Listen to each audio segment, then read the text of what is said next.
Et bienvenue à tous à cette autre édition de Planète Facebook. Grâce à nos chers Facebookers, vous le savez déjà, aucune analyse sur l'actualité ne pourra nous échapper.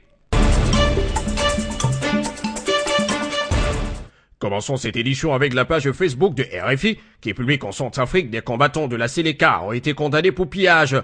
C'est donc une première dans la République. Les 8 ans de prison ferme auxquels les éléments de la Séléka ont été condamnés par le tribunal de grande instance de Bangui ce mercredi 11 septembre ne correspondent pas à ce qu'avait requis le procureur. Ce dernier souhaitait une peine de 10 ans. Pour la présidence centrafricaine, la peine reste néanmoins sévère. Elle est même exemplaire pour son porte-parole qui y voit la preuve de la fin de l'impunité. Ce verdict, il faut le dire, était en effet très attendu, car c'est la première fois que des combattants de la Séléka comparaissaient. Ce jugement est le premier qui condamne pour vol, pillage et destruction de biens des éléments de l'ancienne rébellion. Pour le premier à réagir sur cette première actualité, la Séléka est une action de bandits de grand chemin. Les Centrafricains en ont marre. Le deuxième pense que c'est une honte pour le président Michel Djotodia. Il pensait qu'en utilisant les armes pour venir à bout de son rival, il allait conquérir le monde. Il a voulu être président, eh bien, qu'il assume maintenant. Pour un autre encore, ce monsieur ne contrôle plus rien en Centrafrique. Il y a quelques mois, dit-il, il demandait l'aide de Ouagadougou pour établir la sécurité dans son pays. Mais la situation se dégrade de plus en plus de jour en jour. Le dernier croit tout simplement que ces arrestations sont bien. Mais prévenir vaut mieux que guérir. L'incompétent rebelle Michel Djotodia, président de la République, doit démissionner.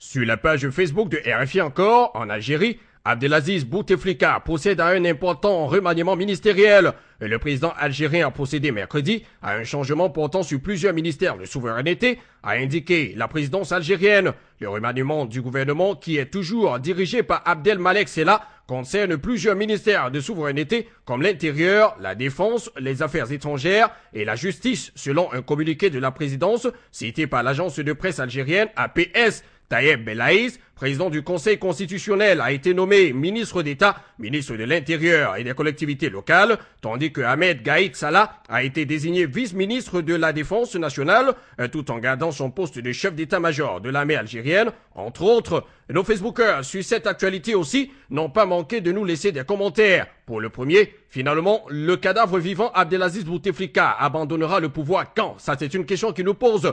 Pour le deuxième, peu importe que la paix règne en Afrique, Bouteflika devrait quitter les choses avant que les choses ne le quittent. En Afrique, on a peur d'être appelé ex-président et c'est dommage. Pour un autre encore, si c'est pour le bon fonctionnement de son pays, on doit le soutenir. Mais si nous savons que les Algériens sont tous nuls et ils croient que c'est le peuple le plus mouton d'Afrique, incapable de chasser le tyran, le dernier pense pour sa part que remanier le gouvernement ne fera rien avancer. La priorité selon lui doit être le travail et l'action pour faire décoller l'Afrique. Bouteflika va te reposer.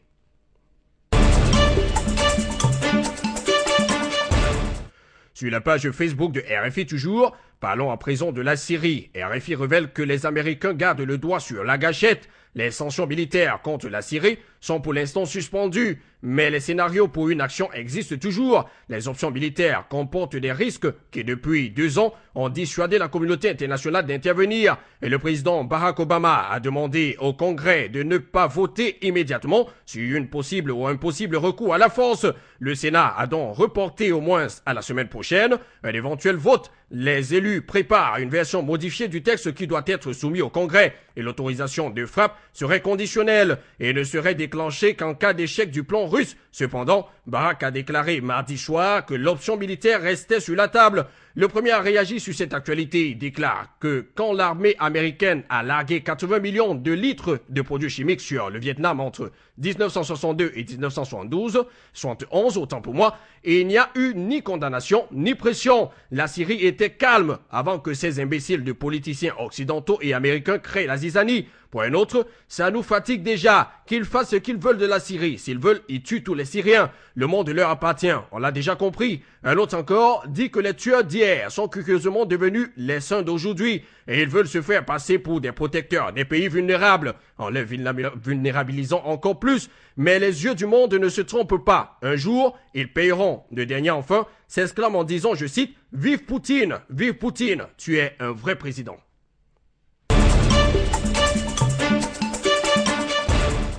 Terminons cette édition avec la page Facebook de France 24 qui évoque le tabou des métiers en Afrique. Métier pour hommes, métier pour femmes, devrait-on encore s'étendre sur cette question-là? Y a-t-il vraiment un métier destiné aux hommes et un autre qui le serait aux femmes? Dans les rues de Bobo Dioulasso, la deuxième plus grande ville du Burkina Faso, nous dit France 24, Souleymane Bamba apparaît comme un précurseur ou comme un provocateur. Ce Ghanéen a choisi d'être pileur d'igname, un métier normalement réservé aux femmes. Et ils sont de plus en plus nombreux en Afrique qui ne font plus de disparité entre les genres. Tenez par exemple, l'homme peut autant faire la cuisine à la maison que la femme. La femme peut autant diriger un pays qu'un homme et vice-versa. La polémique pour autant ne cesse d'alimenter les chaumières. Les somptueux Facebookers s'y sont aussi mis. Voici d'ailleurs ce qu'ils nous disent.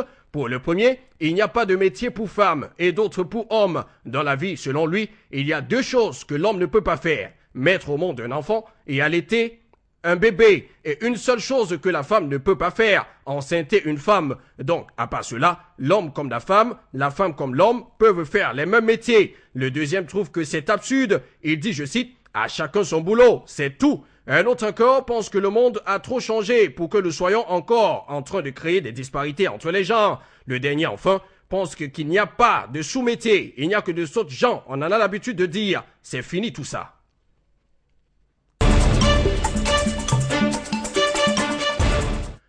Et c'est tout pour cette autre édition de Planète Facebook. Rendez-vous sur le www.afriquemedia.tv ou encore sur notre page Facebook Afrique Média. Et comme d'habitude, je ne vous le dirai jamais assez, grâce à nos chers Facebookers, aucune analyse sur l'actualité ne pourra nous échapper. Que Dieu protège le monde.